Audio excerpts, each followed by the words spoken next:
Hey guys, my name is Evan and welcome to Country View Acres. So today we're back out here in our brand new pole barn that we built this year, and we're out here working on our dog kennel project. So this room here, this is going to be the inside of the dog kennel, and then we've got an outside run that's covered by a porch, and then we've got an outside run on this side to give them a fairly big area to be able to move around. So when we started this project last time, we had several people that said we needed to seal this concrete floor. So, you know, the dogs could go to the bathroom in here or get sick in here, and we should seal it with concrete sealer to keep the floor from getting stained. And I wish I would have done that, you know, before we ever put any of the walls up. It would have made this a lot easier. But that's what we're going to do today, is we're going to coat this concrete floor and try to make it where it's going to be easy cleanup in the future. So instead of putting concrete sealer on this floor, I decided that this would be a good opportunity to try out the epoxy floor coating that a lot of people put in their garages. This should be a durable finish. It should clean up well. It's chemical resistant. And this room ends up being almost the perfect square footage to be able to try that out, because this one box is perfect to do this room. So the first thing we got to do is get the floor prepared. And we've already swept the floor and cleaned it, but then we have to etch the floor with citric acid. And that's what this is.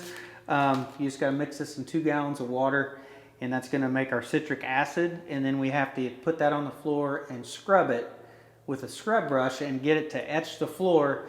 And it's just going to make that epoxy coating stick better. So we'll mix this up.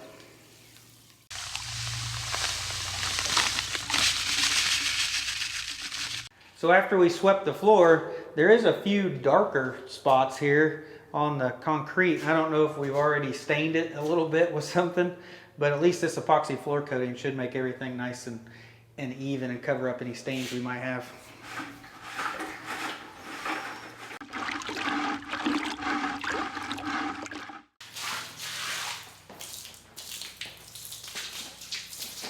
Okay, so this is actually water.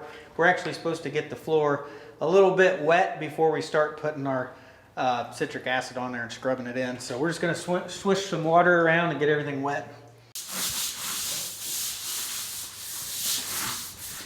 So we did do an acid stain on the concrete of the basement of our house, and luckily we still have the scrub brushes and the squeegees from when we did that, well, about 4 years ago. So we didn't really have to buy anything except the epoxy for this project. And the plastic. We had to put plastic up to try to keep from getting stuff splashed on the metal. So now that we got the floor damp, we're going to go ahead and put our acid down and scrub. We'll probably do small sections at a time and then just scrub this in.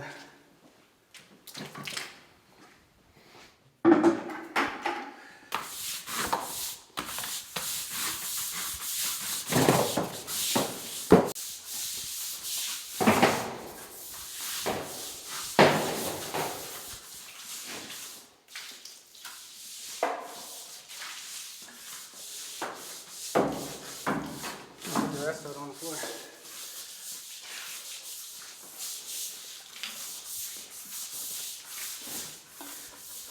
All right, that's all the acid. Thank you. Look at it fizzing. Yeah, so if you're perfectly silent, the floor is actually fizzing right now. You can see like there's an effervescence. It is weird. It's almost like a soda fizzing, isn't it?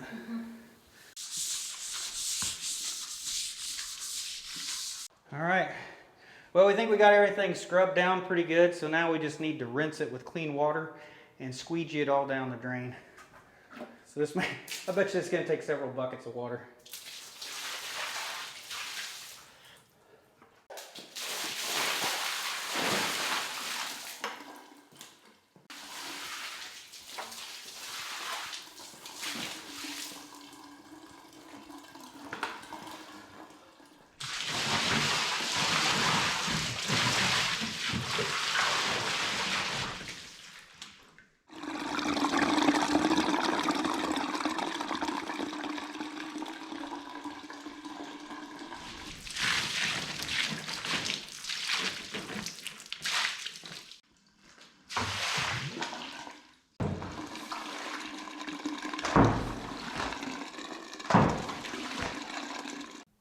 So we went ahead and rinsed and squeegeed it off twice.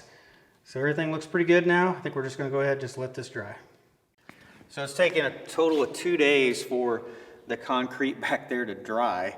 And I think we're finally ready to be able to put the epoxy floor coating down. So I know we have metal on the walls, or most of the walls back there. This is not an ideal situation. I should have done this beforehand. I just didn't even think about it. But what I'm going to do is I'm just going to paint right up against that metal as close as I can. And I'm not going to go to an extreme detail of trying to get everything exactly perfect, but it's just a dog kennel, right? So I'm just going to paint around it as best I can and get the floor coated and see how it turns out. So this is the epoxy that came in the kit. It's actually a 2-part epoxy. So this is the first pouch right here, and this is the second pouch. And this is a gray epoxy. So first thing we gotta do is just kind of squeeze the bag a lot, get into the corners. We're gonna get this all kind of mixed up. And then the trick is to get the two mixed together. So to get these two mixed together, you're supposed to roll this up, and that's gonna create pressure. Oh, there it went. And it popped that seam right there. It just opened up. Now it's one big pouch. So now all I gotta do is just mix this for about 2 to 3 minutes, and it'll be ready to put on the floor. I'm just gonna cut a small amount off the corner. I'm not sure how fast this will come out.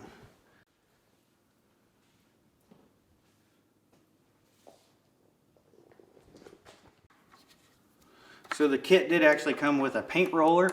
It's a fairly thin paint roller. It's probably only about an 1/8 inch thick foam on the outside.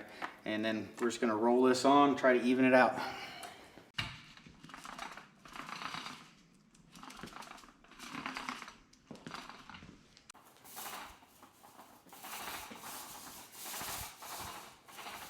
So the kit also included the little colored flakes.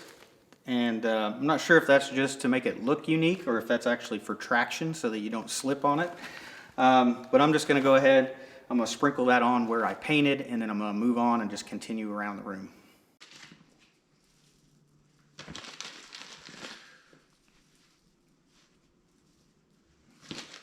Well, I tried to do a smaller area, but it ended up still covering up quite a bit. That just means I gotta throw those flakes a little farther.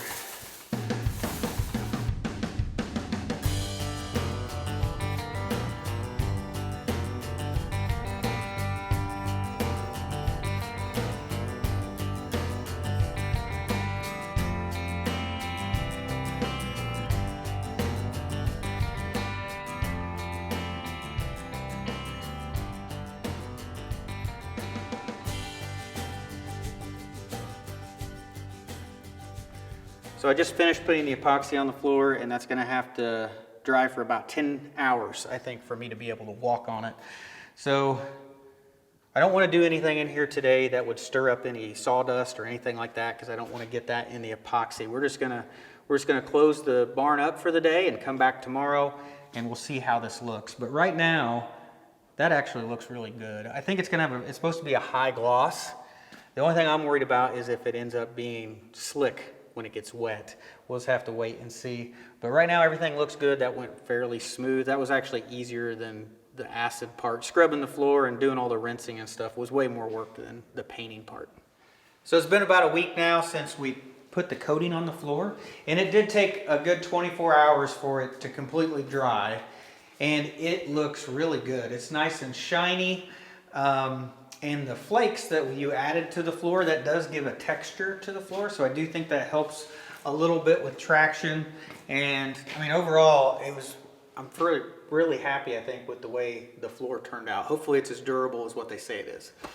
So now we can go ahead and we can take this plastic down that we have hanging on the walls, and we're going to go ahead and try to finish our door. We're going to try to put our door frame together, get our door hung, and get it, you know, mounted here in the opening right here. And once the door's in there, then we should be able to finish the last few pieces of corrugated metal along the bottom.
So we've got the door put together now. We've got it hung in the door frame, and then we also got the doorknob on, and everything seems to be working the way it should. So pretty happy with the way this turned out. I do like the black door on the this dark stained wood for the door jamb. I think that's going to look good together.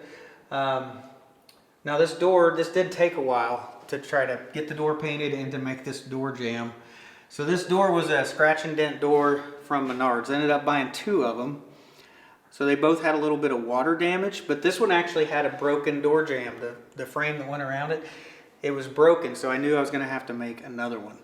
So a normal frame door that I would probably been looking for was going to be somewhere close to $150, $200. So I was trying to save a few bucks by picking up, you know, these for, I can't remember what we paid for them, maybe 40, 50 bucks. And in the end, it ended up taking so much more time to make this door jamb and to get it all put together. I don't think it was worth saving the money in the end. I just don't have that much time to be able to spend on making a door jamb. And it took me a whole day to get that made and get it stained and get the door on there. So, you know, in the end, I do think this is better than what it was originally. You know, this is a nice door jamb that's solid wood. It's not particle board or anything. So I think I do have a good door here in the end. It's just, it ended up taking me so much more time. So at least now that we've got this done, I think we can start making some quicker progress out here. So now we should be able to finish the metal along the bottom. We can start covering the top of the walls here. After that, we're going to insulate the ceiling, and we'll be one step closer to finally kind of getting this all, at least this room finished.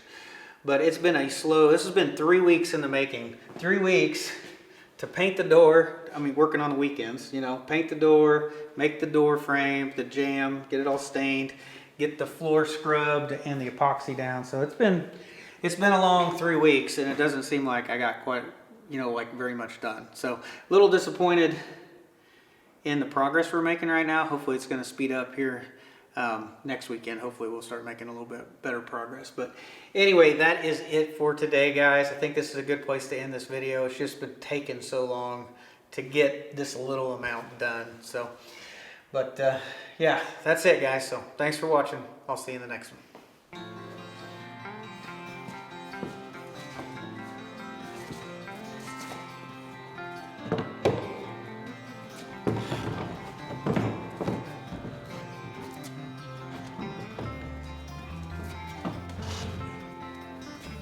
Tighter fit.